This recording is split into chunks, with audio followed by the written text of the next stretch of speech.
Hey guys, hope everyone is well. So today I want to talk about something a little different. So it's less makeup related and more YouTube related. So I would like to talk about Shane Dawson and Jeffree Star and their whole thing that's going on right now. Wow, there's so much going on. I can't even process it. I'm sure you guys have seen Shane Dawson's tweets about the beauty community. If you haven't, I'll put them up on the screen.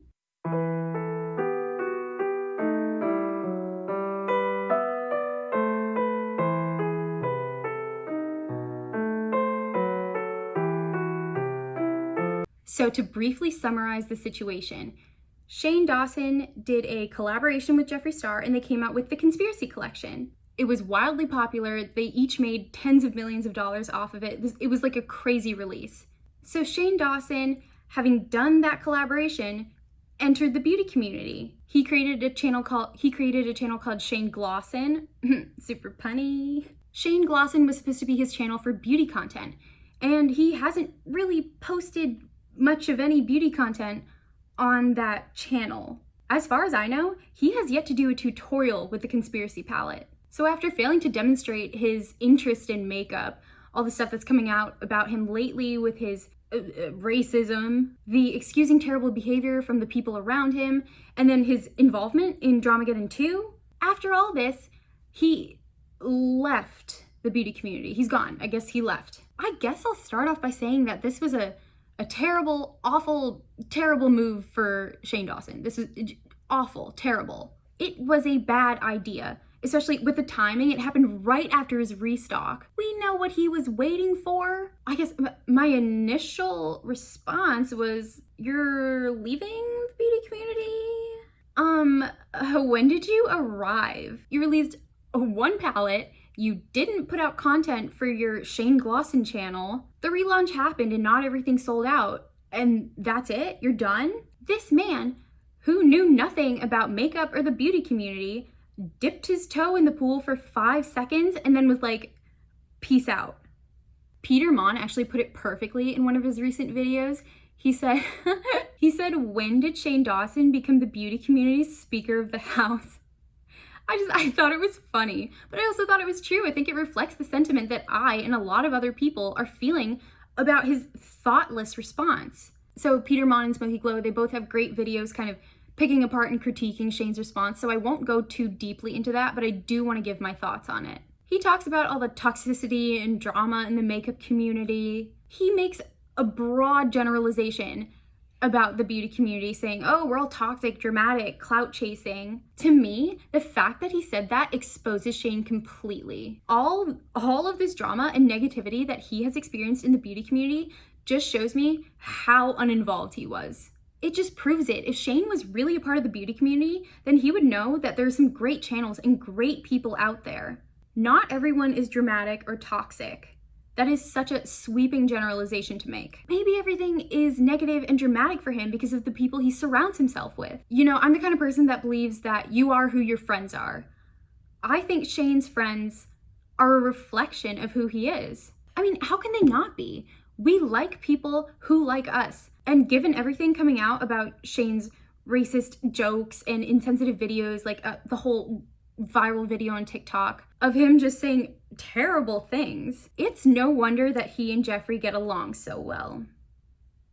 Oh, and those negative, toxic, power-hungry creators. Jeffree's one of them, but like, don't worry, because he's family. At this point, I don't know if Shane is ignorant or willfully blind. I don't think Shane is stupid. I think the complete opposite, which is why it's hard for me to believe that he's just the innocent one here. It's so hard for me to believe that he's ignorant here, honestly. And his message, it didn't even address all the accusations surrounding him. He was involved in Dramageddon 2, which was the takedown of a then 19-year-old boy. James has admitted that he was suicidal over the things that were happening with him. There's been past racist and discriminatory behaviors. And what about the allegations coming from ex-friends of Jeffree Star? Nothing. He said nothing about any of it. And he said on Twitter, I'm happy with my response. He thinks that message absolved him of responsibility. Suddenly everyone's gonna forgive him and forget everything that happened. And then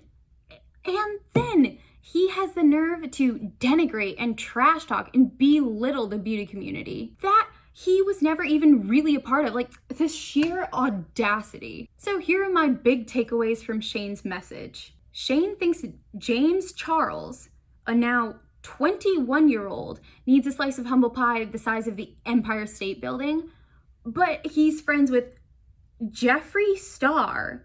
Let me repeat that. Jeffree Star, who is a 34-year-old man who acts like a middle school bully. Shane seems to think that he was deeply involved in the beauty community. He was really only involved in one subsection, and I would say that this subsection is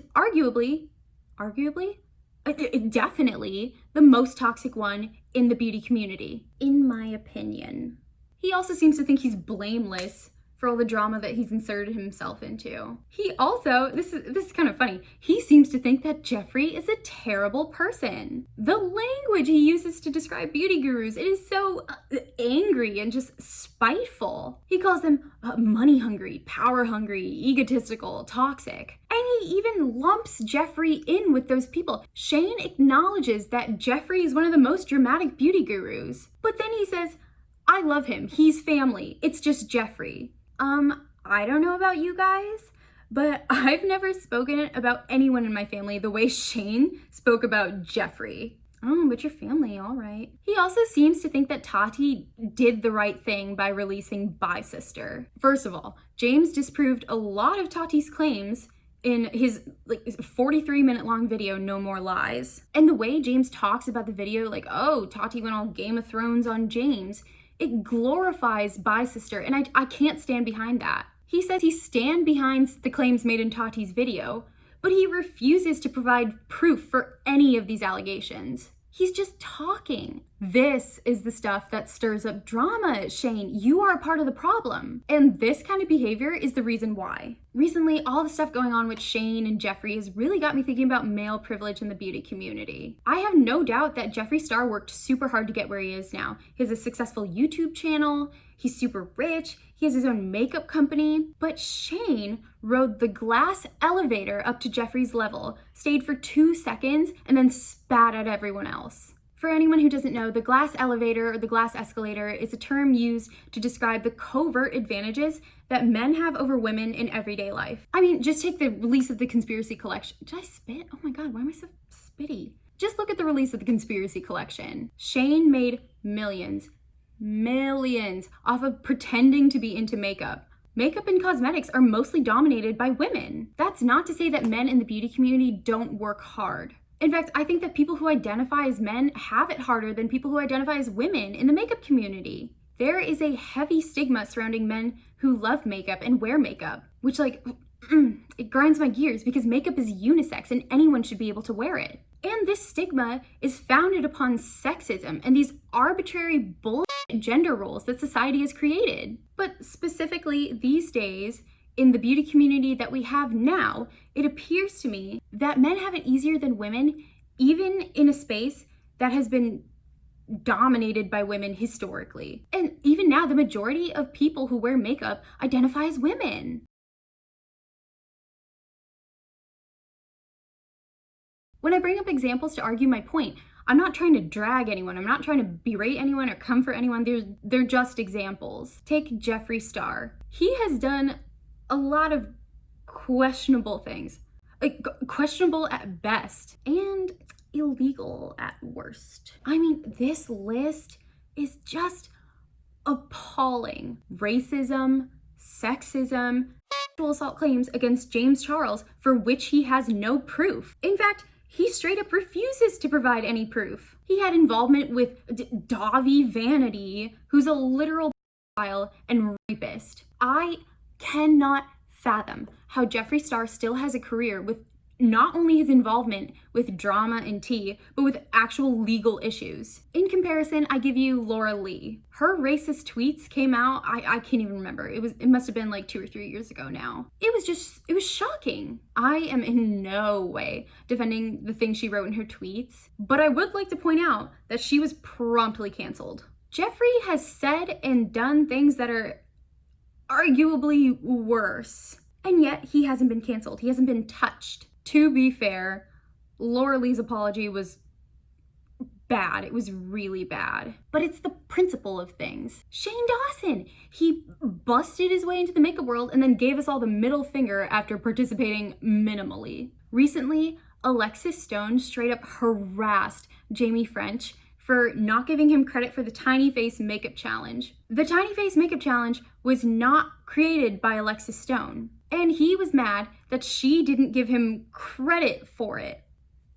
How does that make any sense? Not only did he badmouth her online, but this grown man went on camera dressed in a fat suit, and he did his makeup and said, "Oh, I'm Jamie French." And he called her a stupid woman. I can't even. There is so much hate behind that phrase. It makes me mad to even think about, honestly. Terribly disrespectful, disgusting, sexist behavior, and people still came to his defense over it. I think it can be difficult for male identifying people in the beauty community because of the idea that men can't wear makeup.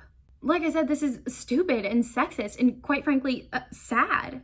Just kind of on a tangent, I think that people who don't support men wearing makeup are sexist. I'm not hurling that as an insult. I'm not trying to berate anyone, but to think that men can't wear makeup just because they're men is sexist by the definition of sexism. Honestly, if anyone watching thinks otherwise, please comment down below. I challenge you to give me a reason men shouldn't wear makeup that's not rooted in sexism.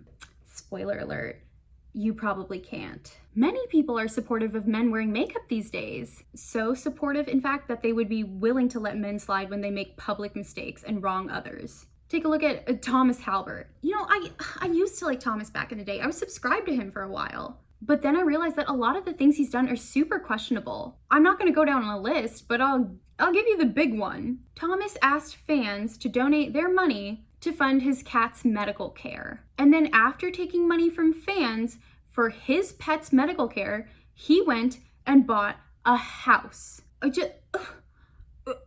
What? And then get this, on a separate occasion, he asked for donations again for the same cat. Yeah, let that sink in. That's just one of the things he's done, but he's said and done other things that are super sketch. He hasn't been canceled. I think that taking money from fans when you didn't need it and using the health of your cat to get that money is heinous. Thomas has not been canceled. Well, I should say fully canceled. By the way he complains on Twitter, you would think that he'd been canceled already. Another example, he's not so popular, I think, on YouTube and Instagram, at least from what I've seen. But if you're into beauty Twitter, you would probably know who Kevin James Bennett is. He's a talented makeup artist, but he says things that are low-key racist, sexist, problematic all the time. One of the best examples is his treatment towards Jaclyn Hill after Lipstick Gate. He went so hard on Jaclyn Hill that it was weird. And I say that knowing that everyone went really hard on Jaclyn Hill.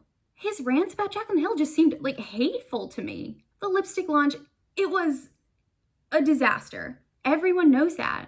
But Kevin James Bennett was out here acting like Jaclyn Hill gut punched his grandmother. It's weird the way he talks about her. It's weird. I believe that these people are capable of change and growth. I do. But it seems that people are more willing to let men change and grow. I'm not defending the actions of any of these people. Laura Lee, Kat Von D, Jaclyn Hill, Nikita Dragun. I am not defending in any way the actions of these people. What they did was wrong, but they did not receive the same treatment for their wrongs as their male counterparts. I believe that all of these people are capable of change and growth, but I will still hold them accountable for their actions. And I refuse to hold men to a lower standard than women in the beauty world simply because they're men. What this whole Shane and Jeffree thing has proven to me is that men have it easier in the beauty community just because they're men. People who identify as women know the struggle of trying to succeed in male-dominated spaces. We know how hard it is. I mean, for me, I want to go to med school. Even though the number of women working in healthcare is rising,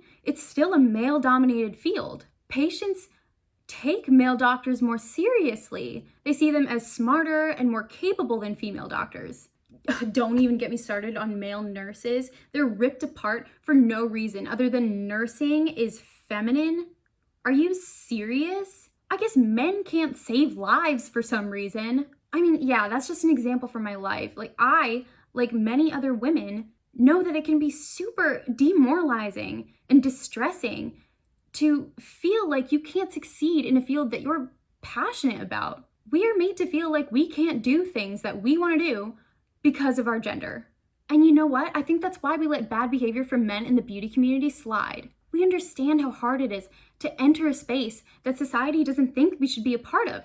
It's difficult, it's scary. I think we deeply empathize with men who are entering the beauty community for that reason. We know how they feel. And you know what? Welcoming them in was so overdue. But we can't treat them differently because they're men. It is so hard to call out someone that you want to support and that you want to see succeed, especially if they look to be at a disadvantage just because of their gender. So I think fans of Jeffree and Shane and Thomas and Alexis and James Charles, I think that's why fans are so quick to forgive them. We want them to change and we hope they will. So we ignore their wrongs, hoping everything's just gonna go away. All of us as members of the beauty community, we cannot continue to enable this kind of behavior. When we let this stuff slide, it gives influencers the impression that they're untouchable and that they can't be held accountable. We need to learn to hold everyone in the beauty community to the same standards. That is the only way that we can change perceptions surrounding the beauty community and the people in it.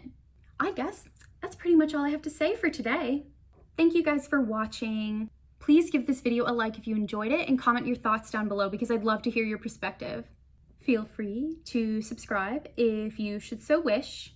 Thank you again. I hope you guys have a great day and I hope to see you back soon. Bye.